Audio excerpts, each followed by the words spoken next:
Imagine an innocent schoolgirl with a sweet smile on her face. Now, picture that same girl committing a horrific crime that shakes an entire nation to its core. As often happens with crimes in Japan involving seemingly cute girls with anime-like traits, she becomes an internet sensation. People admire her, create fan art, and even form fan-clan forums. In short, it's pure madness. This is the story of Natsumi Tsuji, better known as Nevada Tan. In this video, we'll dive deep into her case and explore how she went from an ordinary schoolgirl, at least on the surface, to a monster. To understand the context, let's go back in time. In 1997, Japan was rocked by a gruesome incident. A 14-year-old schoolboy decided to kill an 11-year-old boy right on school grounds in a particularly horrifying way. The scene was so shocking that the government had to act. They decided to lower the age at which teenagers could be sentenced to prison from 16 to 14 years old. Fast forward to 2001 in Osaka Prefecture. A man named Takuma Mamoru, aged 37, burst into Akeda Elementary School with a knife. I'm sure you can guess what happened next. 8 children were killed and 15 others were injured, all in a matter of minutes. Takuma had a history of mental health issues since childhood, had been in prison, and even attempted to take his own life.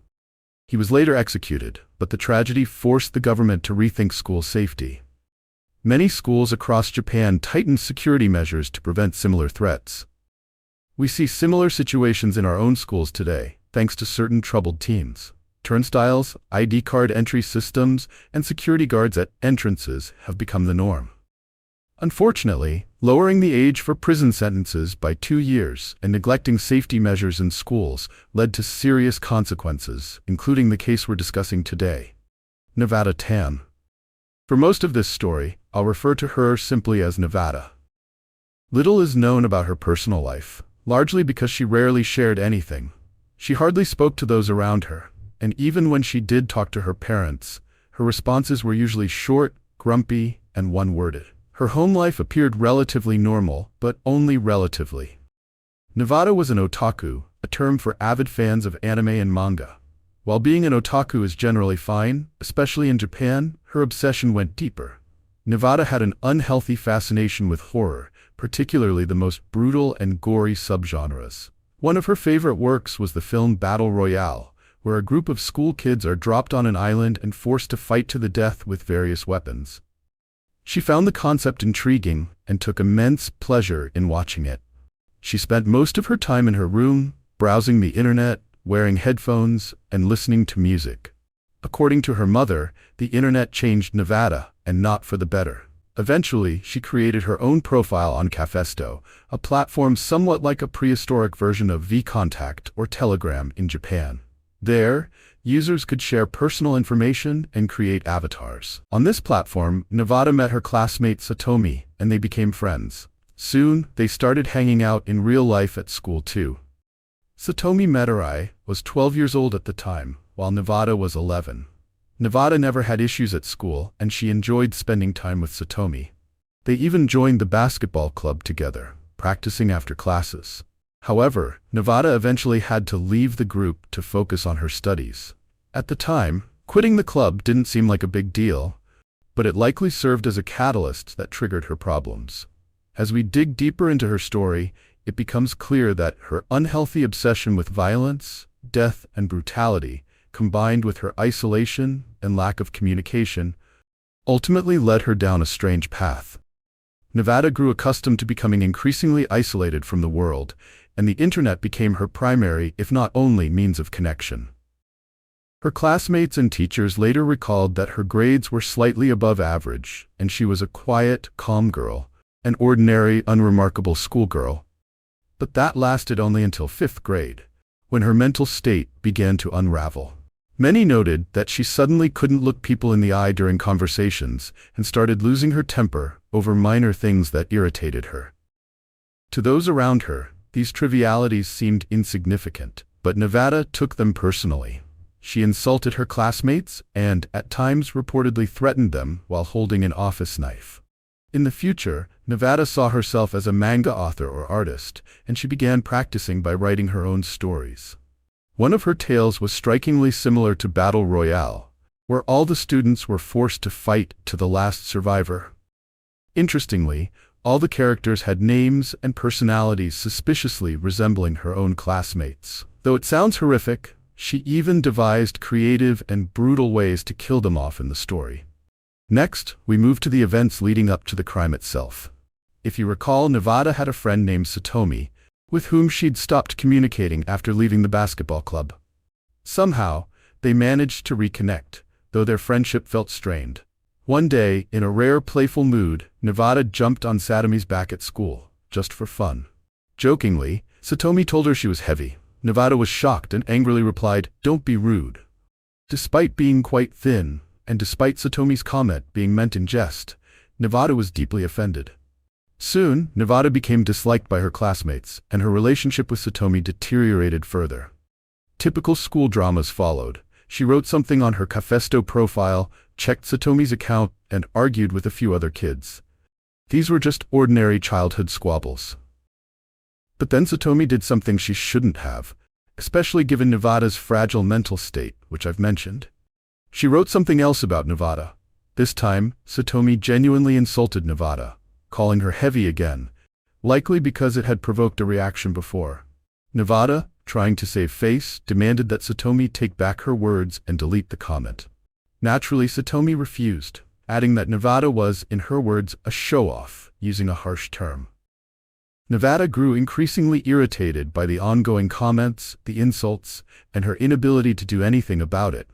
Eventually, this led to a breaking point, a burning desire to deal with Satomi once and for all.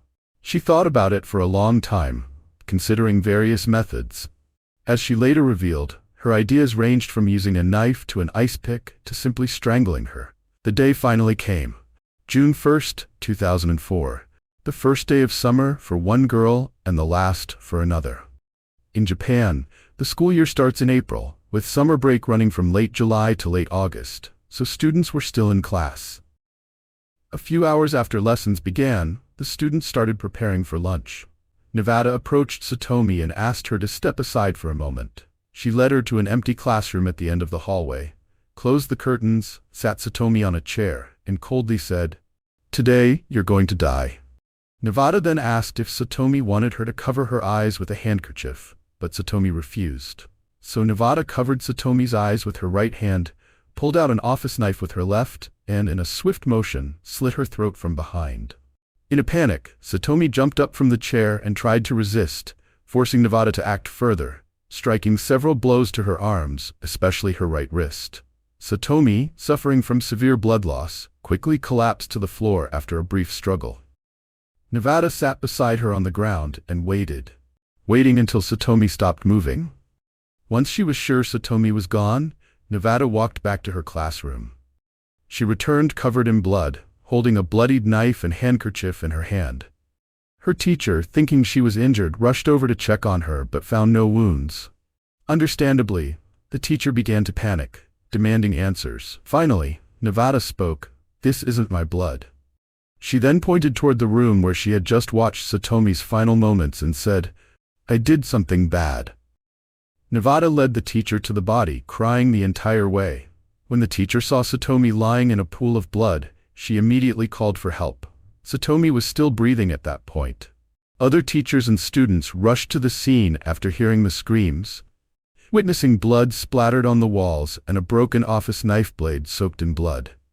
An ambulance was called right away, but by the time they arrived, Satomi's heart had stopped. She had died from blood loss, and taking her to the hospital was pointless. Later, Satomi's father arrived and saw the horrific scene.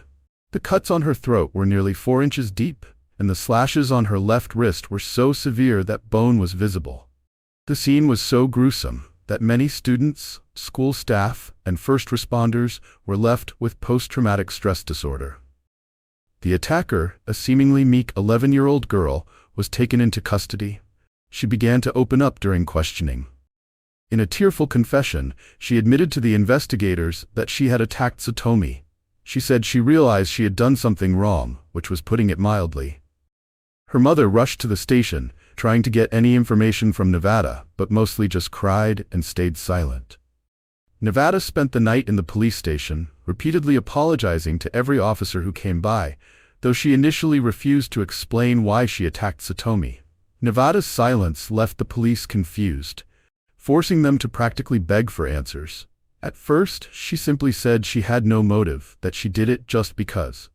It's possible she began to realize how absurd that sounded and felt embarrassed or ashamed. We'll never know for sure.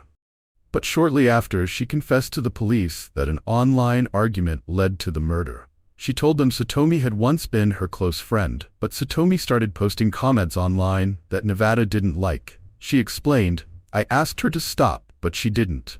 We fought, and I got tired of it all."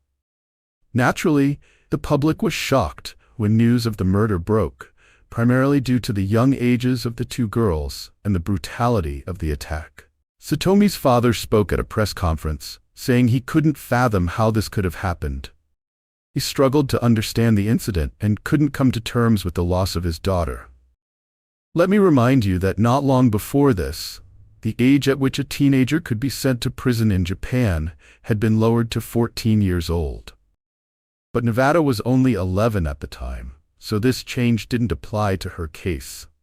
In the end, she was placed in a correctional facility for 2 years. However, her sentence was extended by another 2 years due to her inability to communicate with others. Later, it was revealed that she had Asperger's syndrome. If you're curious, you can look up what that is. In 2008, when her sentence ended, the authorities didn't push to extend it further, but Nevada could choose to stay if she wanted. She ultimately left in 2013, at the age of 20. And now she's doing her best to reintegrate into society. It's worth noting that Nevada's popularity skyrocketed after the incident. Hoodies with the English word Nevada printed on them sold out quickly.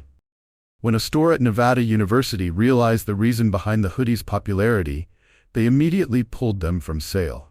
Nevada's fame spread beyond the internet into the real world. She became a popular cosplay character among Japanese girls and others, with hundreds of fan art pieces created, ranging from fairly harmless to extremely violent depictions. This story undoubtedly sheds light on issues of mental health and societal pressure.